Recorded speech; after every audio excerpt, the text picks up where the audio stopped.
pour une parentalité apaisée. Épisode 5. Parentalité numérique, un vrai défi. Et voilà, on arrive à la fin de cette première saison de notre podcast consacré aux tout petits, ces enfants de moins de 3 ans.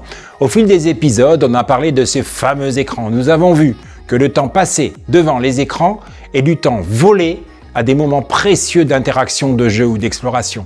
Tous ces petits moments du quotidien qui sont en effet si précieux pour le développement de nos enfants.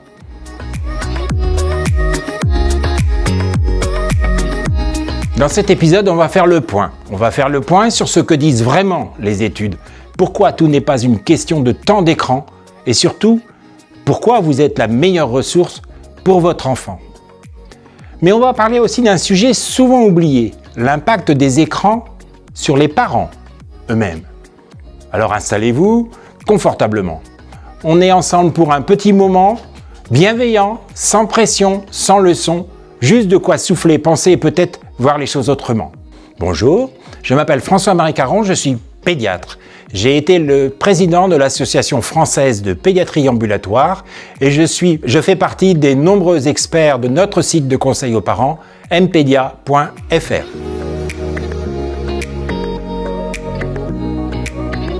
Les études ont établi des corrélations et pas des causalités, entre un usage excessif des écrans et le neurodéveloppement de l'enfant.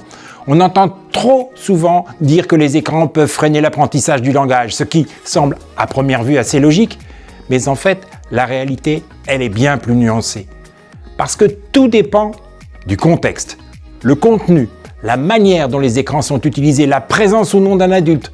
Tout ça compte énormément. Par exemple, un programme de qualité, regardé avec un parent qui commente, qui interagit, peut atténuer, voire même compenser complètement les effets négatifs. Les grandes enquêtes, comme celle de la cohorte ELF, qui suit près de 20 000 enfants depuis leur naissance en 2011, nous montrent à quel point le cadre de vie global est important. L'histoire familiale, l'histoire migratoire éventuellement, le niveau de stress, la situation économique, le niveau d'études des parents, l'accès aux ressources éducatives. Autant de facteurs qui pèsent bien plus lourd que le simple temps d'écran.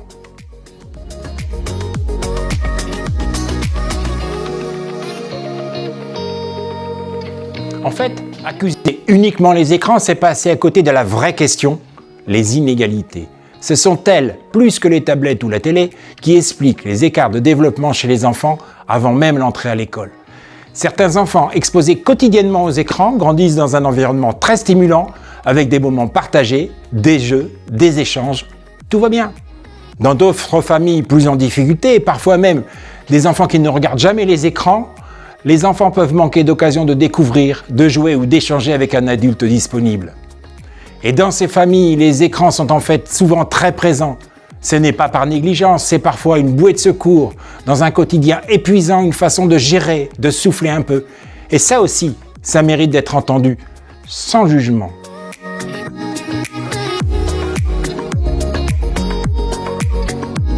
Et puis il y a un autre point qu'on oublie parfois. Il n'y a pas que les enfants qui sont collés aux écrans, ce sont nous aussi, les adultes, les parents. Un message à lire, un mail à répondre, un scroll rapide sur un réseau social, et hop, l'attention est ailleurs. Pas dramatique une fois de temps en temps, bien sûr, mais quand ça devient fréquent, ça peut troubler le lien qu'on construit avec notre tout petit, et notamment ce sentiment de sécurité affective dont il a tellement besoin pour bien grandir, c'est ce que l'on appelle l'attachement. Le lien d'attachement se construit à travers une présence attentive, des interactions affectueuses, une réponse régulière et rapide si possible aux besoins émotionnels du tout petit. Mais aujourd'hui, un nouvel élément vient s'immiscer dans cette relation parent-enfant, les outils numériques. Avec eux d'ailleurs émerge une nouvelle facette de la parentalité numérique.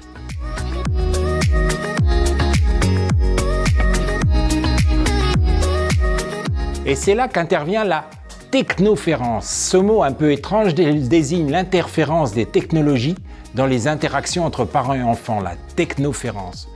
Consulter ses messages, comme je l'ai déjà dit, répondre à un mail, faire défiler son fil d'actualité, ces gestes parfois anodins peuvent interrompre les échanges avec son enfant. Même de courte durée, ces interruptions mobilisent l'attention du parent. Celui-ci est alors moins disponible, plus distrait et parfois même plus irrité si l'enfant réagit mal à cette perte d'attention. Et cela peut troubler son sentiment de sécurité, si important dans la construction de l'attachement.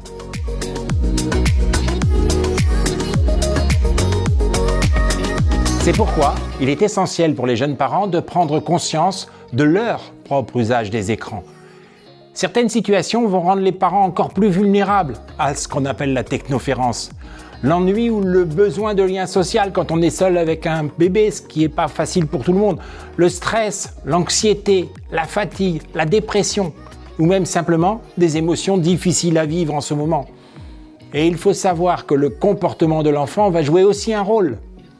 Les enfants qui manifestent des comportements qu'on va dire, nous, externalisés, c'est-à-dire la colère, l'agressivité, l'impulsivité, peuvent augmenter le stress parental qui, à son tour, entraîne plus de moments de technoférence. Et ce phénomène crée alors un cercle vicieux. Plus de technoférence, plus de comportements difficiles ou jugés difficiles de l'enfant, plus de comportements difficiles, plus de technoférence, et ainsi de suite. Enfin, il est important de rappeler que les messages de prévention, s'ils sont mal amenés, peuvent être mal reçus. Perçus comme des injonctions morales, ils risquent de faire culpabiliser les parents, de diminuer leur sentiment de compétence et paradoxalement d'encourager encore davantage le recours au numérique pour souffler ou pour s'apaiser. Bref, la parentalité numérique, c'est un vrai défi. Alors non, on ne va pas culpabiliser, mais juste se poser la question, comment je peux être un peu plus présent, un peu plus conscient de ma propre relation aux écrans? C'est pas simple, surtout quand on est fatigué, isolé, stressé. Parfois on décroche un peu pour tenir les coups, et c'est ok, mais en prendre conscience, c'est déjà un premier pas, parce que l'objectif, ce n'est pas d'être un parent parfait, c'est juste d'être un parent présent.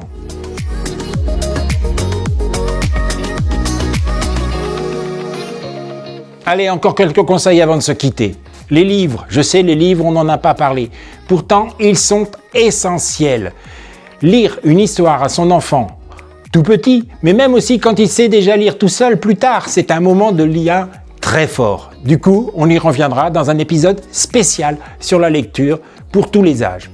Avant de dormir, mieux vaut éviter les écrans, ils perturbent le sommeil, même chez les adultes. On peut imaginer un couvre-feu numérique en famille, 1 heure avant le coucher, et les portables dorment dans la cuisine. À table, idem. La télé ou les vidéos pendant les repas, c'est non. Les études sont claires. Ça nuit au développement, et ce, quel que soit le contexte familial. En revanche, la visio avec les grands-parents, c'est top. C'est une belle façon d'utiliser les écrans pour créer du lien, surtout à distance. Enfin, laisser son enfant parfois s'ennuyer, c'est précieux. On pense parfois lui faire plaisir en lui tendant un portable pour l'occuper, mais l'ennui, c'est le terreau de l'imagination, c'est là que naissent les idées, les jeux, les envies. Et ce réflexe de combler le moindre vide avec un écran, on le traîne encore à l'âge adulte et c'est un sacré problème.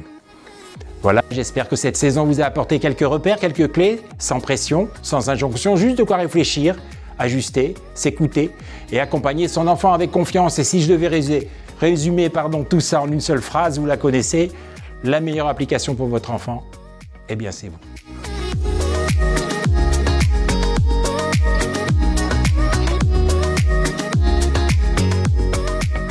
Dans le prochain épisode, qui sera le premier épisode de la saison suivante, on s'attaquera à une question que vous êtes nombreux à vous poser.